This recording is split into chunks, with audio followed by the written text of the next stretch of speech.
Okay, I'm going to pull some cards from this Earth and Bone Oracle deck.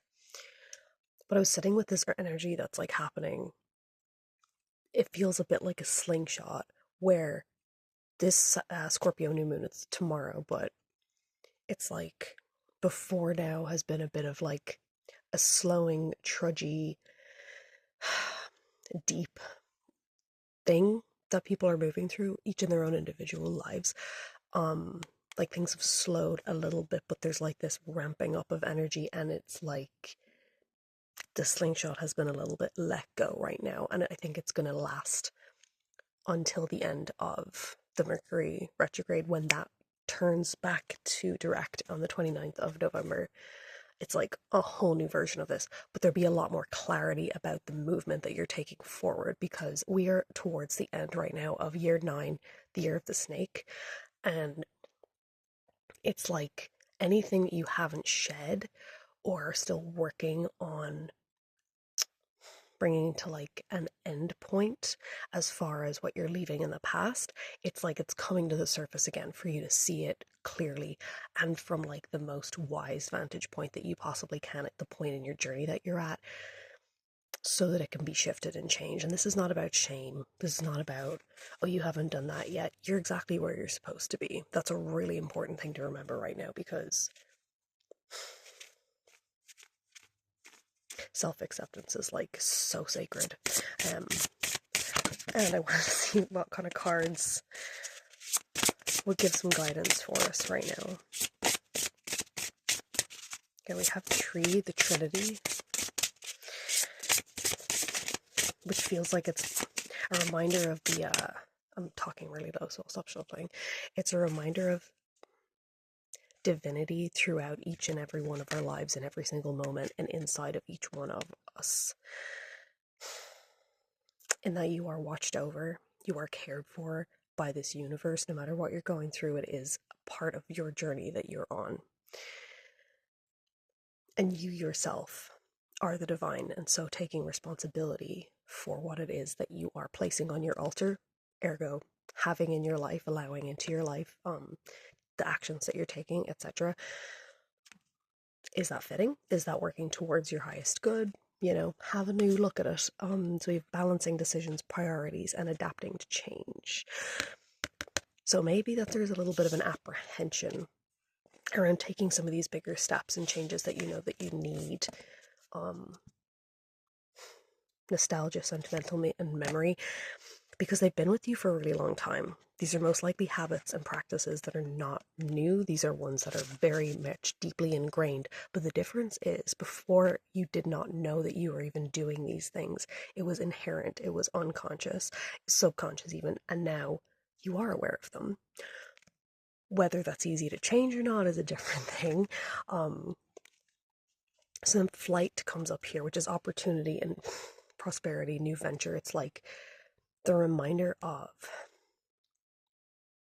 the lightness and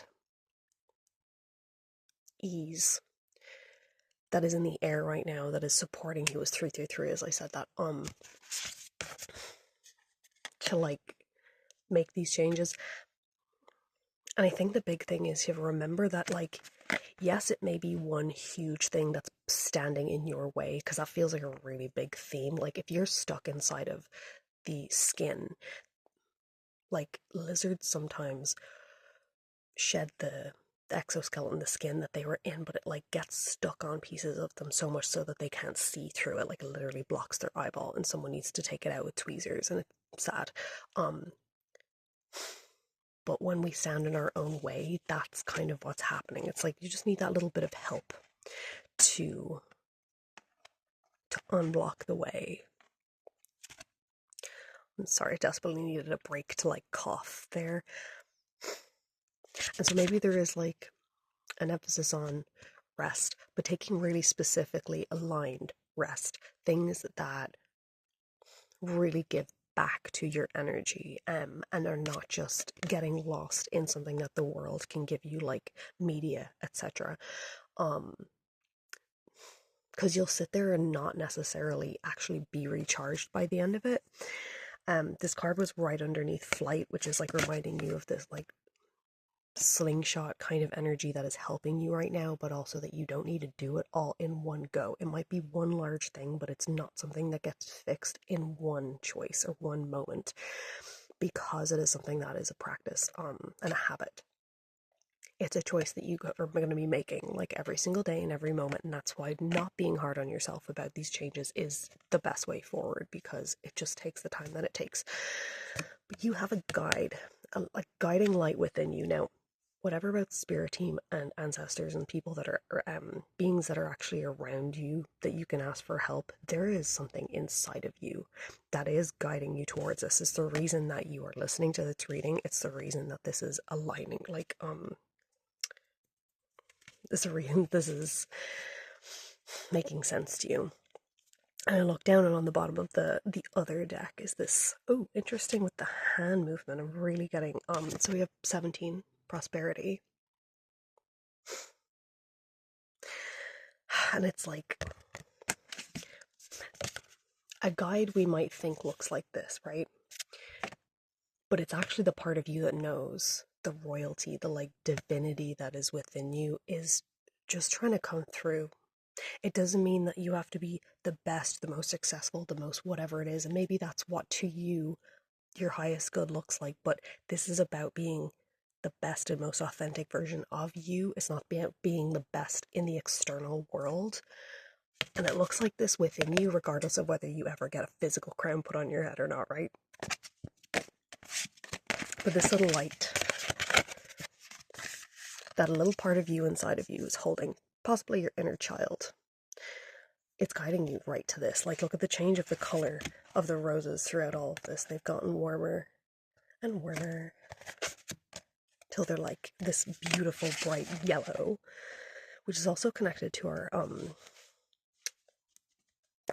power chakra. Yeah, it's almost like you need to stand up to yourself about you, about the choices that you have been making. I think in a loving way. And let's get one last card for the collective. Mess. Yeah, it's definitely just a very like, I see something clearly and I want to go towards it right now, but like, you can't make the change all in one go, and that's kind of frustrating. We have flow, recovery, moving on, and finding peace. Like, this action, these changes are sacred, and not only just to you, but thing is, it's going to be such a healing experience. This isn't just about winning, and it's just not about like discipline and hardship and doing something that is difficult to you. Look, it's like refreshing as fuck, because it's something that you've craved, the difference in how it is that you're living right now. And it's just different to how you have been, and that can be scary because it's not what you're used to. But the second that you start making that choice, it's going to be so much easier than you think that it is. Your brain is most likely just trying to, save you from any disappointment, like it tends to do. But reassure it and don't listen to it. Listen to your heart and your gut instead. And to this reading. Bye.